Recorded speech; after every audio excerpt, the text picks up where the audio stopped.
प्रयागराज महाकुंभ मेले से संबंधित दो प्रमुख जानकारियां। नंबर 1, महाकुंभ का आयोजन 12 साल के अंतराल पर ही क्यों होता है। नंबर 2, माघ पूर्णिमा और शिवरात्रि के दिन के स्नान को अमृत स्नान क्यों नहीं माना जा रहा है। 12 साल का अंतराल क्यों। माघ पूर्णिमा और शिवरात्रि के अमृत स्नान से पहले ये जानना आवश्यक है कि कुंभ का मेला 12 साल के अंतराल पर ही क्यों आयोजित किया जाता है, 10, 11 या फिर 13 पर क्यों नहीं। अक्सर बातचीत में भी कहा जाता है कि यह कोई कुंभ का मेला है जो 12 साल बाद आएगा, अगली साल फिर आ जाएगा। तो जानते हैं कि इसके पीछे क्या कारण है। यह तो हम सभी जानते हैं कि समुद्र मंथन में अमृत कलश निकला था। असुर एवं देवता दोनों में युद्ध चल रहा था अमृत कलश को लेकर। राक्षस उसको पीकर अमर होना चाहते थे। देवता इस डर से बहुत परेशान थे, परंतु किसी तरह वह अमृत कलश भगवान इंद्र के पुत्र जयंत के हाथ लग गया और उस कलश को स्वर्ग तक पहुंचाने का काम जयंत को दिया गया।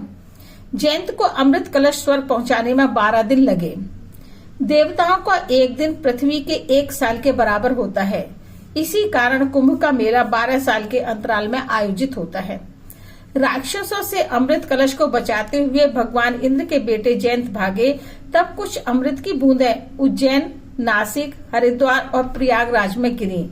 यही कारण है कि चारों स्थानों को पवित्र मानते हुए कुंभ का मेला लगता है। इसलिए ही महाकुंभ का आयोजन 12 साल बाद होता है। माघ पूर्णिमा और शिवरात्रि का स्नान अमृत स्नान क्यों नहीं। 2025 के महाकुंभ में 3 अमृत स्नान हुए।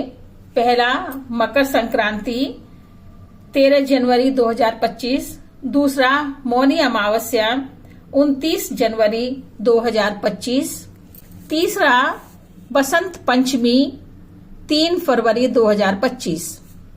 यद्यपि अभी माघ पूर्णिमा और महाशिवरात्रि के 2 स्नान बचे हुए हैं, परंतु उन दोनों स्नानों को अमृत स्नान की मान्यता नहीं दी जा रही है। सरकारी आंकड़े बताते हैं कि उस दिन सुबह 10 बजे तक 71.24 लाख श्रद्धालु अमृत स्नान कर चुके थे। 13 जनवरी से प्रारंभ होकर 26 फरवरी को यह महाकुंभ समाप्त हो रहा है।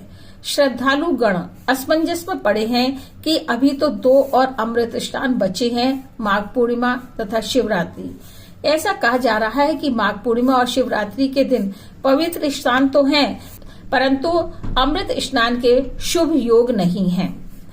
अमृत स्नान ग्रह नक्षत्रों के अनुसार, ज्योतिषानुसार महाकुंभ में आयोजित अमृत स्नान ग्रह नक्षत्रों को ध्यान में रखकर निर्धारित किए जाते हैं।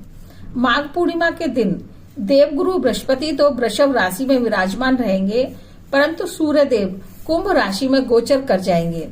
इसलिए माघ पूर्णिमा और शिवरात्रि का अमृत स्नान की श्रेणी में न आकर सामान्य स्नान के रूप में माना जा रहा है।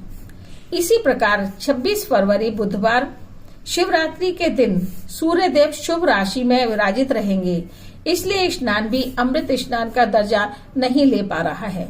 महाकुंभ 2025 में अमृत स्नान केवल मकर संक्रांति, मौनी अमावस्या तथा वसंत पंचमी के माने जा रहे हैं। उसके बाद अमृत स्नान का कोई योग नहीं है। हर हर महादेव, हर हर महादेव।